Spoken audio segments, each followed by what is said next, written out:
장우가 장세진에게는 유산을 한 푼도 남기지 않겠다는 유언장을 작성한다는 내용을 이야기하겠습니다. 진짜가 나타났다에는 다양한 유형의 부모님들이 등장을 하는데요. 우선 너무나 사랑했던 딸딸기를 잃어버리고 평생 마음에 품고 산 은금실의 모습을 볼 수 있죠. 공태경의 집으로 가출한 은금실은 가방 안에 딸기 손수건을 넣어왔고 짐을 꺼내는 와중에도 딸기 생각을 하며 눈물을 훔치는 모습을 볼 수 있었어요. 부모님이 돌아가시면 무덤에 묻고 자식이 죽으면 가슴에 묻는다는데 자기 자식이 지금 살았는지 죽었는지도 모르게 아이를 잃어버린 경우에는 가슴에 제대로 묻지도 못하고 가슴이 피멍이 난 채 살아가는 것과 같을 거예요. 가끔 과자 봉지 뒤편을 보면 잃어버린 아이들을 찾아달라는 실종 미아 찾기 운동을 볼 수 있는데 사랑하는 아이를 평생 가슴에 묻고 사는 부모님들의 모습은 정말 가슴 아프죠. 흔한 일이나 분명 존재하는 일이고 진짜가 나타났다 해서 은금실은 아주 크게 성공한 아들을 두었으면서도 한편 평생 사랑하는 딸을 마음에 품고 아프게 살아가는 부모님의 역을 맡았네요.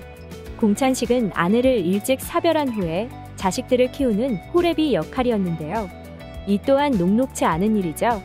애처가인 공찬식의 모습을 보고 있자면 이인옥에게 잘하는 모습을 보고 있자니 죽은 부인에게도 참 잘했을 것 같아요. 공찬식이 처음부터 성공한 것은 아니기에 초반에 아무것도 없이 사업을 시작할 때 죽은 부인이 옆에서 물심양면 도우며 함께 고생한 시간이 분명 있을 텐데요.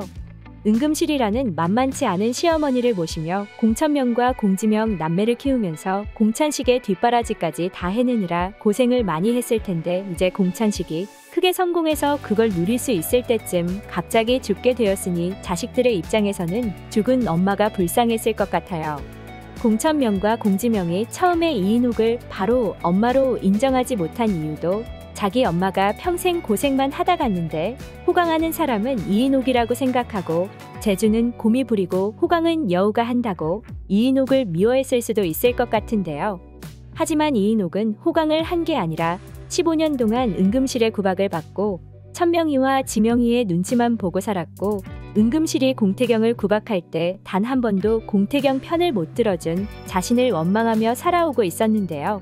그렇기 때문에 어느 순간부터 이인옥은 가족들에게 화가 많이 나 있었던 것 같고 이번에 은금실이 오연둔의 집으로 가출을 하고 다른 가족들까지 오연두와 함께 있는 걸 보고 아주 심한 배신감을 느꼈던 것 같습니다. 다행히 은금실과 가족들이 진심으로 사과했고 이인옥이 이 사과를 받아들이게 되면서 한 가족으로 거듭나는 모습을 볼 수 있어서 참 다행이기는 했는데요. 이인옥과 공찬식은 각자의 아이를 데리고 재혼하는 부모님의 모습을 보여주고 있었네요.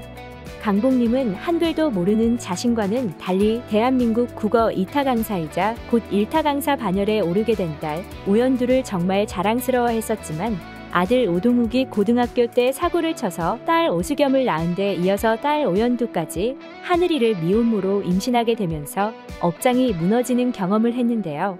다행히 오연두가 좋은 남편을 만나게 됐고 장세진과 김준하의 방해 공작 때문에 많은 어려움을 겪었던 시기도 있었지만 결국 시댁 식구들의 인정도 받고 태경이와 단란한 가정을 꾸리는 모습을 봐서 정말 지금이 제일 마음 편할 것 같아요. 현재 자식과의 관계에 있어서 절대 풀리지 않는 앙금만 쌓이고 있는 사람은 바로 장우인데요.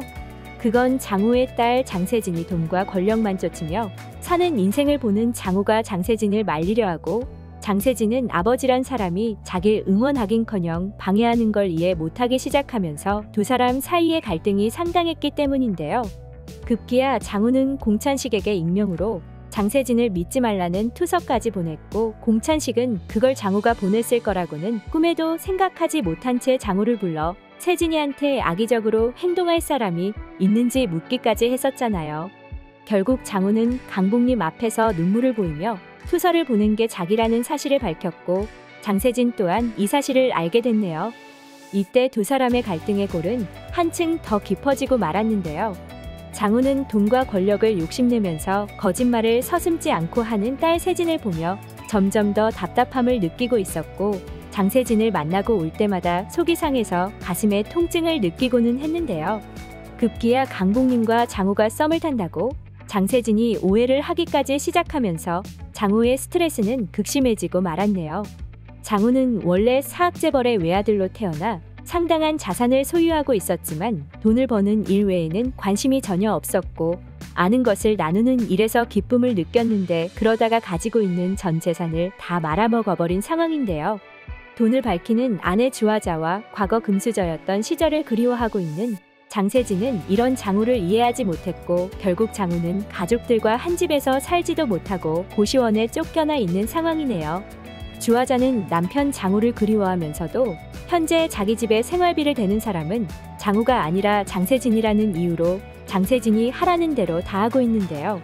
세속적이고 탐욕스러운 주화자와 인간적이고 가치를 추구하는 장우는 정말 하나서부터 열까지 맞지 않는데 두 사람은 어떻게 아직까지 이혼 안 하고 잘 살아온 것만도 참 신기한데요.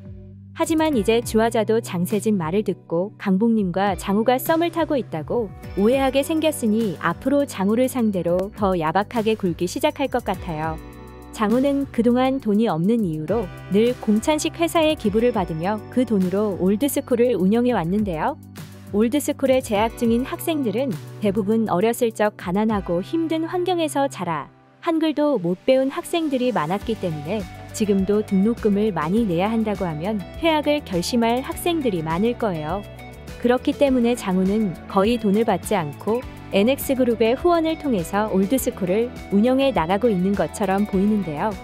그렇기 때문에 집에도 생활비를 거의 못 가져다주는 지경에 이르렀었고 어느 순간 집안의 가장이 되었던 장세진이 아빠만 보면 늘 짜증을 내기 시작했고 공태경과 결혼해서 재벌집에 시집가겠다고 욕심을 부리기 시작했던 것 같아요.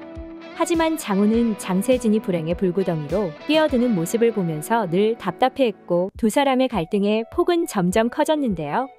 그런데 공식 홈페이지에 나온 인물 소개를 보면 장우는 사학 재벌의 외아들이라고 나오고 장우의 성격상 무리하게 사업을 하기보다는 그저 유산으로 받은 돈으로 학생들 학비를 대다가 그 유산이 모두 사라져버리게 되자 이제 공찬식의 회사 NX그룹의 도움을 받아 학교를 운영하는 것처럼 보이는데요. 그런데 장우의 이런 성격을 알고 있는 장우의 부모님이 장우가 알지 못하는 상당한 유산을 더 남겨놓으면서 장우에게는 말을 안 했을 것 같아요. 그렇게라도 하지 않으면 아들 장우는 자신들이 물려준 돈을 사회에 다 환원하고 집안에 재산이 하나도 남지 않을 거라고 판단을 했을 것 같은데요. 장우는 심장 통증에 의해서 입원하게 되고 그때 변호사가 찾아와 장우에게 부모님이 남기신 막대한 유산이 있다고 진실을 말해줄 것 같네요. 하지만 장우는 이 사실을 장세진이 알면 그 돈을 개인을 위해서만 쓰거나 나쁜 곳에 쓸 것이라고 판단을 해서 자기가 가진 모든 돈을 사회에 환원한다고 유언장을 작성할 것 같은데요. 뒤늦게 아버지 장우에게 엄청난 돈이 있었다는 것을 알게 된 장세진은 패닉 상태에 빠질 것 같죠. 하지만 자기의 못된 욕심으로 인해서 한 푼도 못 받게 된 사실을 알게 되고 피눈물을 흘리게 될 것 같네요. 장세진이 아버지의 뜻을 잘 받아들이고 지금이라도 개과천선하면 좋겠네요. 장우의 아내 주화자도 사치만 일삼고 남편 장우에게 스트레스를 줬다가 한 푼도 못 받고 알거지가 될 것 같은데요. 장세진과 주화자 두 사람 피눈물 흘리며 평생 반성하며 살아야겠어요. 오늘 영상 재밌으셨다면 구독과 좋아요 부탁드려요.